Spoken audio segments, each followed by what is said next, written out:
Wrap it in stainless foil here.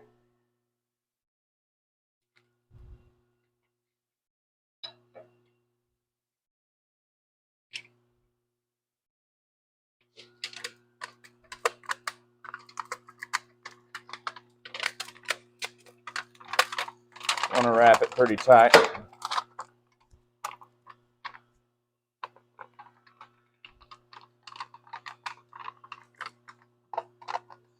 And then you want to fold up your edges. Crimp them real good and fold them.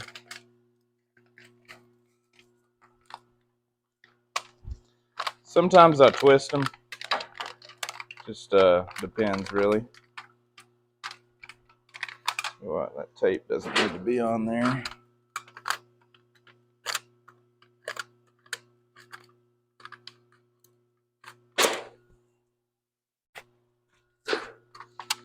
I bought this, it's my first time using this roll. I usually buy foot wide rolls, but I bought a 25 pounder for about a third of the price. I didn't need it anymore. So I'll make do with this. We put tape on it, unfortunately, which really screws things up.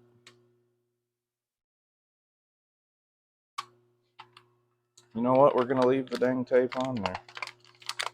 See what happens. Fold the flaps.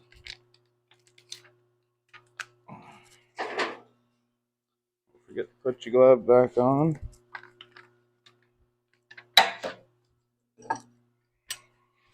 And I like to crimp them down.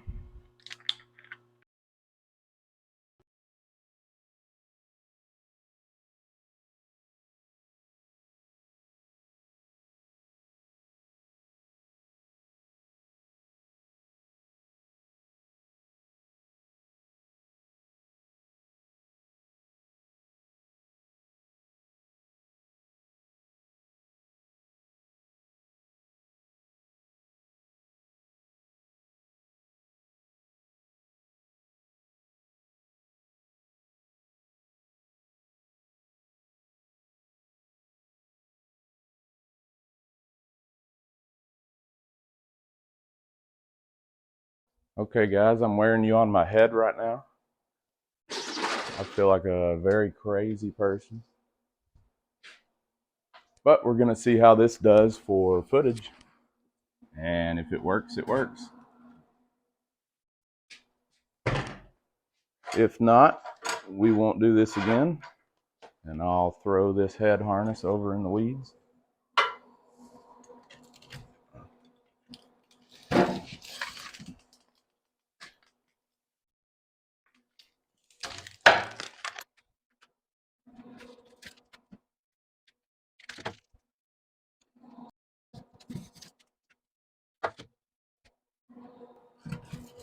All right. And then we'll disable the heat.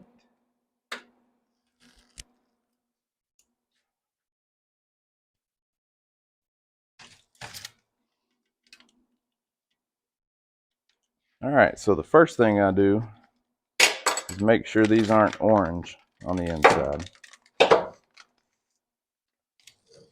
These thinner ones are not going to be. The thick one might. But I left them a little bit long, so should be no issue whatsoever. We just unwrap these like this. Break the ends off. Try not to catch anything on fire. It happens more than you think. I have fire extinguishers everywhere in here.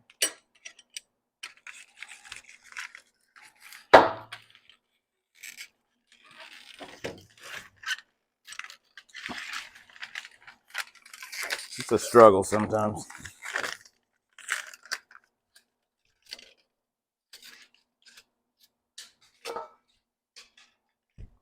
This is the easiest way I've found though, with just a pair of slip joint pliers.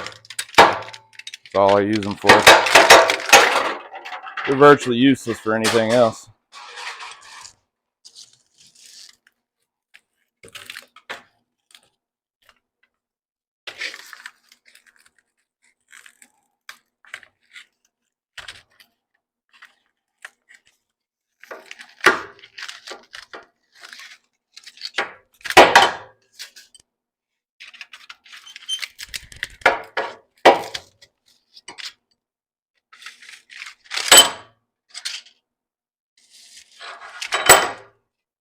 All right, just to the floor with that stuff. You unwrap these two.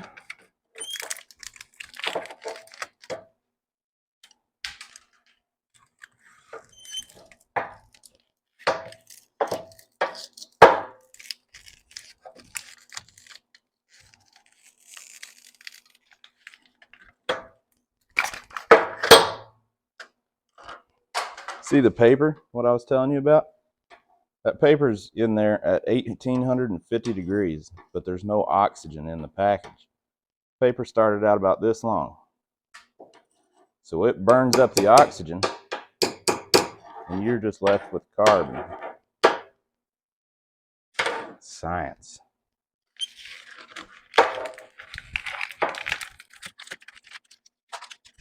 And I'm just showing you different ways to crimp the ends.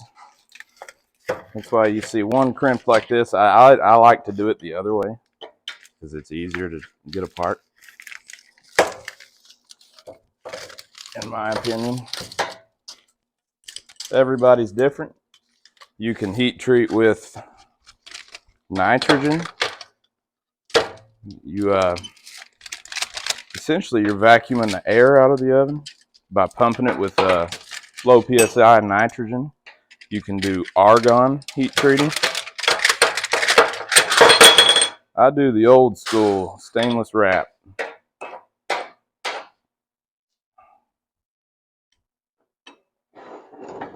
And it works excellent. See that carbon right there? It's what you want. All right, I'm going to take this head harness off, and I'm going to show you the rest on the tripod. All right, guys. So, what we're going to do, check our big pieces. 397 degrees on the big pieces. So all I do is spread them out very carefully. I do keep my sets together. I'm very OCD when it comes to that.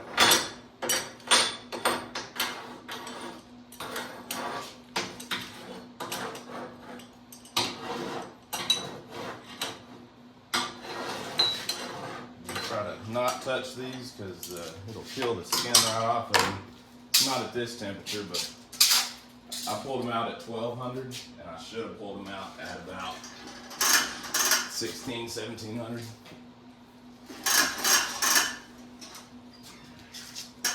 They should be alright though. So what we're going to do here is just air blasting. I'm working on building a cooling rack. I'm going to have a stainless rack probably to keep the rust down. And I'm going to have a fan blower up through and then on the sides, and it's going to blow all that with a door fan. It'll blow it all off the top.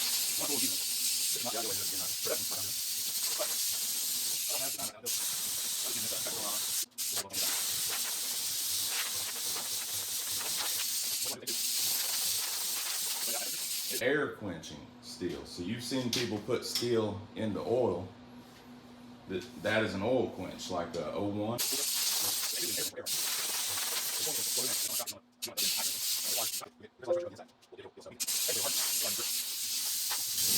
we're slowly coming to temperature.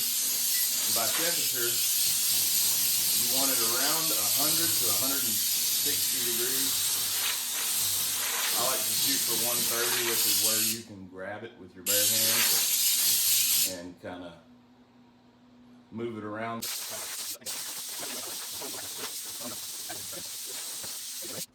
Let you read that if you'd like to.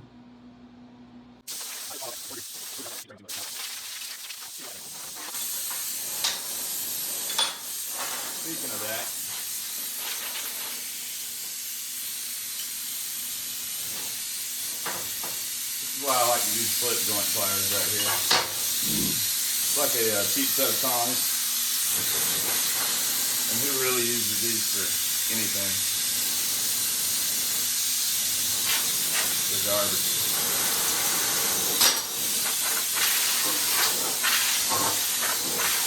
If you like to use them all the time, I'm sorry. We can still be friends, I guess. Speaking of ovens, bake to 400. This is not for cookies. I would recommend not cooking in your tempering oven, but I have a Dutch oven. See that 130, 130, 120, 171.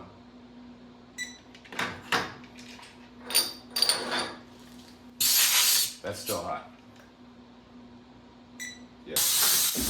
We're having.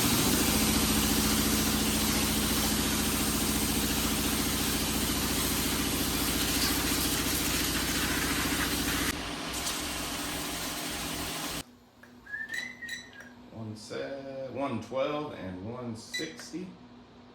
These are gonna get. Oh yeah. Yeah, these are getting cold. So, my other glove. Don't lean over, burn your belly. You can watch me take them if you really want to. Into the oven. What the heck was that? Sometimes I use like a cookie sheet, but we're just laying them on the rack today because my cookie sheet is in the house because I used it for cinnamon rolls. Yes, I did. Cinnamon rolls. I washed it first and then I used it for cinnamon rolls, and then gave it to my wife to wash because I'm a terrible husband. Alright, here we go.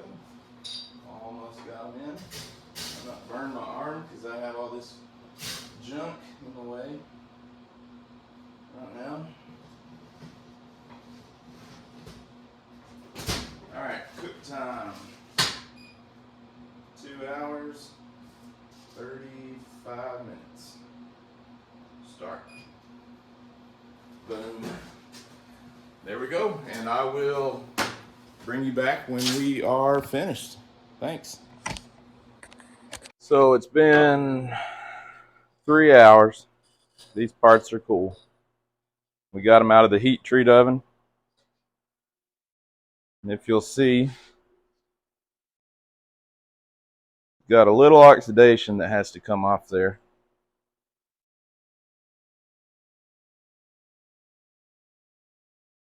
Just some imperfections, you know, on the ends there. And then what we're going to do is take them over to the bench grinder, well, the pedestal grinder. And we're going to clean them off. And I'm coming back.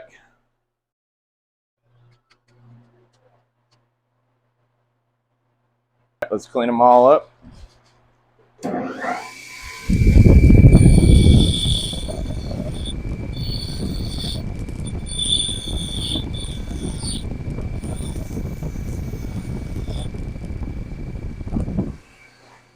And I just do the serrations first. These 12-inch wire wheels are very nice, but they will screw you up. I got a scar there. I got one there. It gets me pretty often.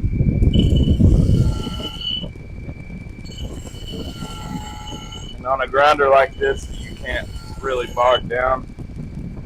You want to hang on to them because it will launch them. And it'll launch them right around that wheel, straight back at you. Really don't want that happening. It can launch them into the drywall here. It does a heck of a job though. Let me show you all what I'm talking about on this Scotch-Brite wheel too. Okay, see that? Looks dirty.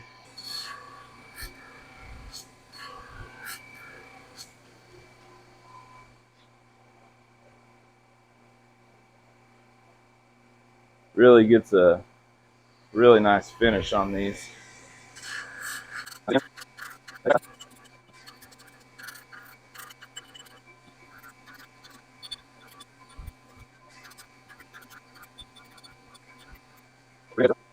Take the face. Remember, these are surface ground. Let me show you what they look like when they're done. So you still get a little bit of coloration. I'm not sure if the video will pick that up or not. But absolutely beautiful finish.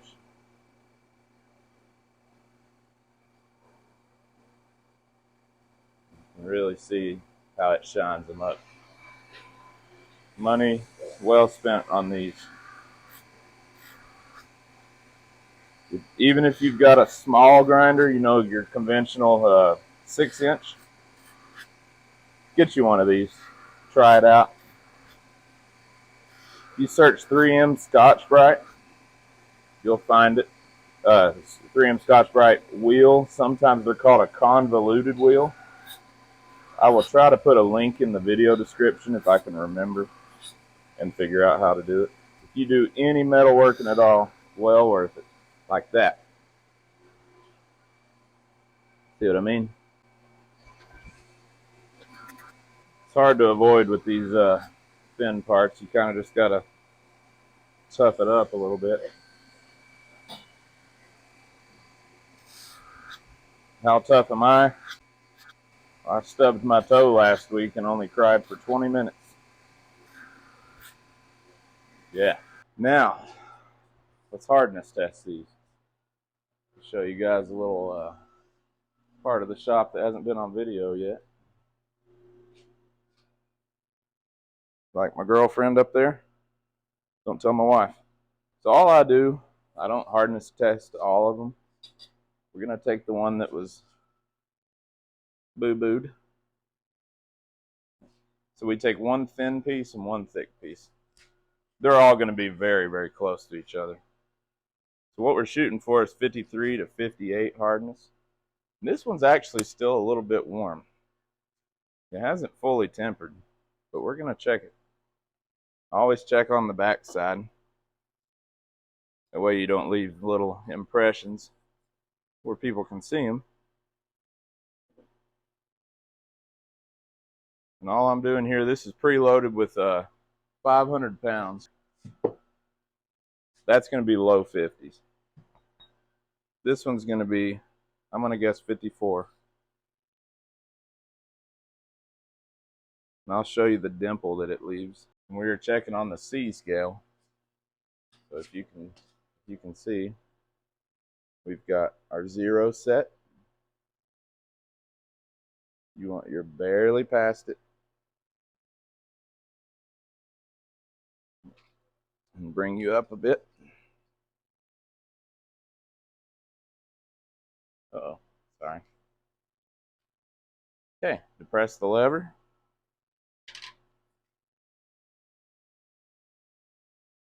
Now when you pull it back and preload it, you'll get your reading. You got 56.5, which is excellent. And it does leave a small dimple right there. See it? Sorry guys, I'm having some storage issues on my phone. And it stops the video when your storage gets full. And I've been really battling this since I started doing these YouTube videos. But all these jaws are finished up. Here's the serrated set. I didn't get to show you. Let's check that out. I love these Starrett serrations. And these are going to make some excellent jaws for this guy. Well, I guess now we'll package these up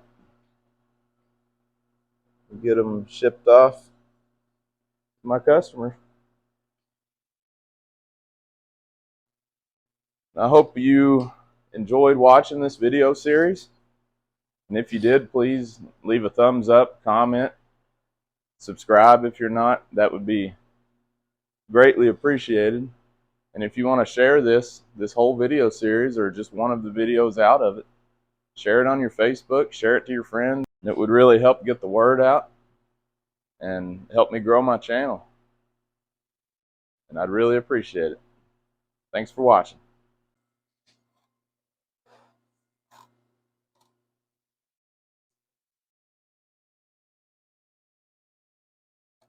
That'll work.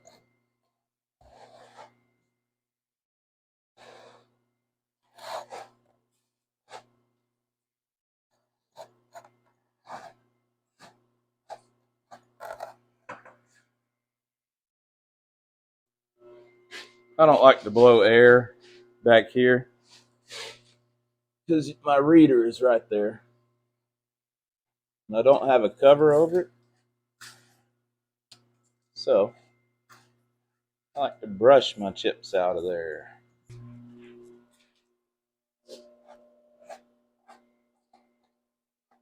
And I keep this corner. You know, there's nothing here. This table has 103-inch travel total, so it will come within an inch of this wall, the servo motor. So nothing really goes back here. So I scoot all my chips. I pick them up with this magnet. I dump them in the lathe. It works.